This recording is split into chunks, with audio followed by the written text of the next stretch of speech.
अस्सलाम वालेकुम जी। जैसे कि आपको पता है पीएमएस का रिज़ल्ट आ चुका है और हमारे साथ मौजूद हैं फ़ातिमा अकबर, जिनकी है 3rd पोजीशन इन पीएमएस।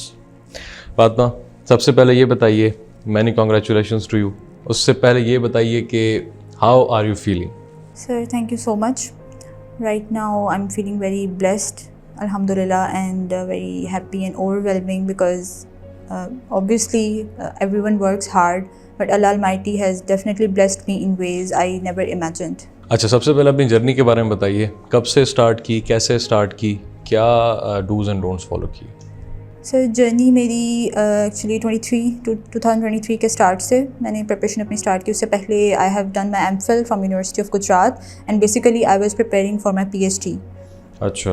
जी, मैंने 1-2 यूनिवर्सिटीज़ में भी अप्लाई किया हुआ था and I was preparing for the test, but suddenly I realized, not suddenly, with the passage of time I realized that I wasn't meant to be a lab worker or some lecturer at some university, because that wasn't my personality.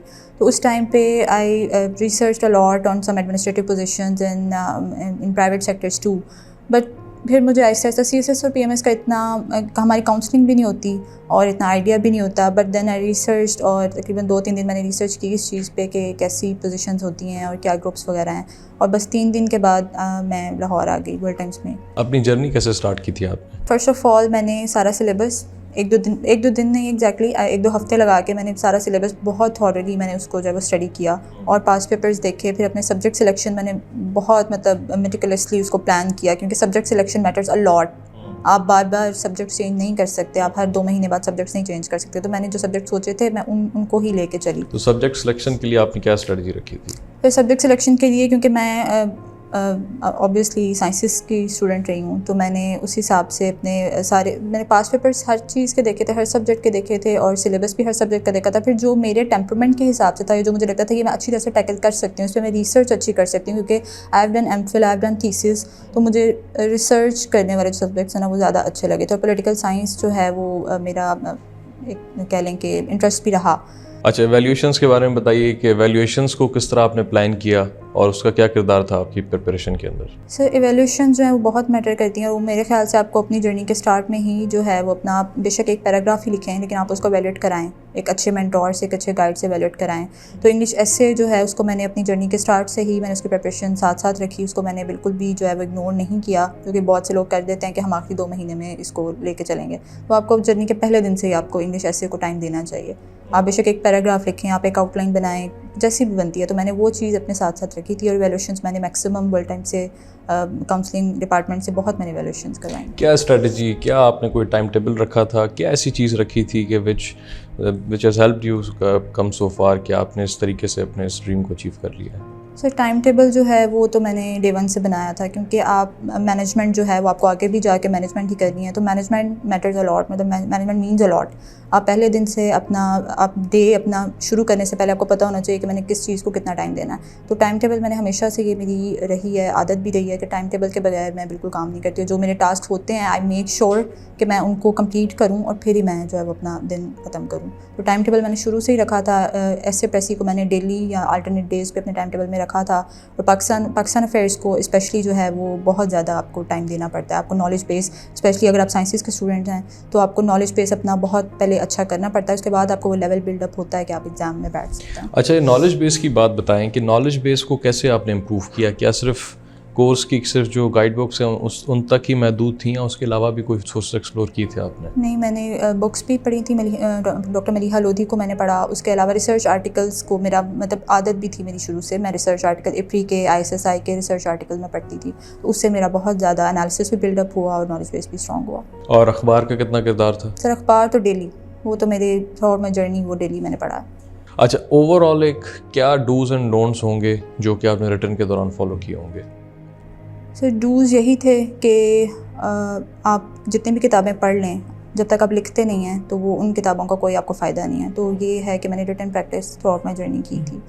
और ये है कि persistence है, resilience है, और आप demotivated 1-2 दिन के लिए हो सकते हैं, लेकिन ये है कि टाइम वेस्ट बिल्कुल ना करें। आपका एक टारगेट, एक गोल सेट होना चाहिए कि मैंने इतने टाइम में ये चीज़ करनी है, मैंने इस चीज़ को अचीव करना है।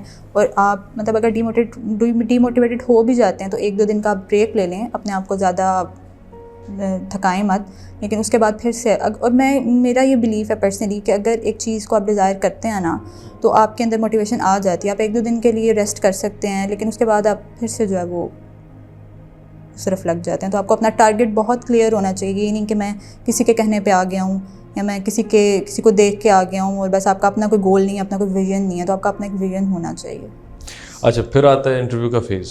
इंटरव्यू के फेज़ में क्या आपके तासुरात थे और उस वक्त किस तरह आपने अपनी तैयारी को स्टार्ट किया था? सर, इंटरव्यू के फेज़ में बेसिकली PMS का जैसे साइकोलॉजिकल 2 दिन का होता है, 1 दिन रिटन साइकोलॉजिकल होता है, अगले दिन फिर 2-3 दिन के गैप के साथ आपका साइकोलॉजिकल इंटरव्यू होता है।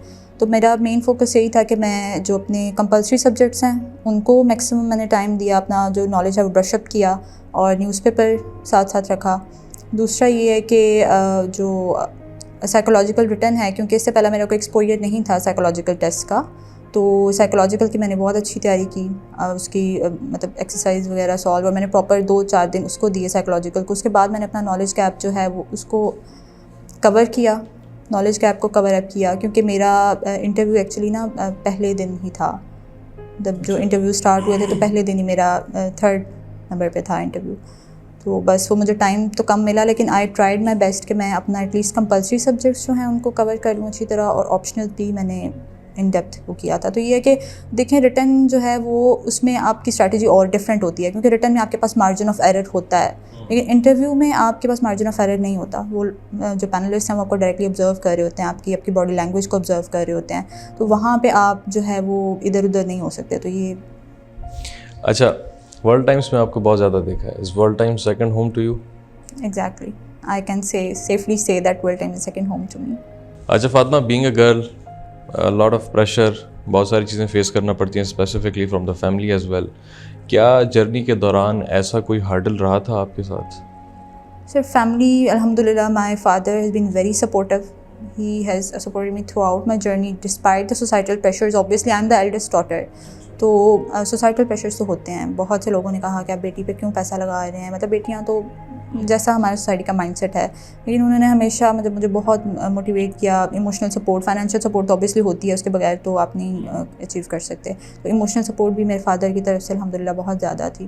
फैमिली की तरफ से मुझे एज सच जो है वो कोई इस तरह से हर्डल्स नहीं आई, बल्कि उन्होंने हमेशा मुझे मोटिवेट ही किया है। अच्छा फातिमा, अपने इंटरव्यू के आप फेस से कोई अपना, या इंटरव्यू के दौरान से कोई ऐसा स्पेसिफिक इंसिडेंट आप शेयर करना चाहती हैं? तो इंटरव्यू के दौरान स्पेसिफिक इंसिडेंट तो ऐसा सच नहीं था, लेकिन बस मुझे तैयारी के दौरान थोड़ा सा लगा कि maybe I won't be able to make it, तो I shouldn't waste my time. या वो होता है एक बंदे को प्रेशर भी, ओवरवेलमिंग सा बंदा फील करता है कि अब रिटर्न तो क्लियर हो गया है, लेकिन DMC चौके नहीं है, तो पता नहीं हमारे क्या स्कोर होंगे, हम एलोकेट हो भी पाएंगे नहीं हो पाएंगे, कितना टाइम लगेगा। तो ये बीच में एक थोड़ा सा फेज़ आया था मेरे पे कि पता नहीं I should go for this और नॉट, और इस तरह से ना। तो उस मोटिवेशन उसको फिर आपने कैसे कोप अप किया वापस? उसको कोप अप मैंने ऐसे किया था कि ये मेरा ड्रीम है और मैंने इसके लिए मेहनत की है ऑब्वियसली, तो मुझे अब इस फेज़ पे आकर एटलीस्ट जो है ना वो डीमोटिवेटेड नहीं होना चाहिए। उसके अलावा टीचर्स ने यहाँ पे माशाल्लाह से मुझे बहुत मोटिवेट किया है हमेशा। चलो फातिमा, आपका बहुत शुक्रिया, आपने जो है वो टाइम निकाला एंड देन आपने अपनी जर्नी भी शेयर की हमारे साथ। लास्ट में एस्पिरेंट्स, यंग एस्पिरेंट्स के लिए आप कोई मैसेज प्लीज़ देना चाहें? यंग एस्पिरेंट्स के लिए मेरा यही मैसेज है कि if you desire to achieve something, अगर आपका CS और PMS आपका अल्टीमेट गोल है, तो फिर आप जो है वो सेकंड थर्ड ऑप्शंस जो हैं उन पे जाना छोड़ दें। आप इसके लिए ही मेहनत करें, रिजिलियंट रहें, क्योंकि this is a long journey. जो लोग कहते हैं कि 3 महीने में हो गया, 4 महीने में हो गया, they are not true about it. तो it is not a journey of 3 or 4 months, it might take years. तो you should be mentally prepared कि हाँ 2 साल लग सकते हैं, 4 साल लग सकते हैं, लेकिन अगर आप परसिस्टेंट रहें, अगर आप हार्ड वर्क करें, मेहनत करें और डेडिकेटेड रहें, तो you can achieve this. If I have achieve this, तो everyone is capable of achieving their goals. चलो माशाल्लाह Fatima, congratulations to you once again, आपका बहुत शुक्रिया। नाजरीन, आप सब भी ये ज़रूर देखिएगा ताकि आप लोग भी इंस्पिरेशन ले सकें। अपना ख्याल कीजिएगा। अल्लाह हाफ़िज़।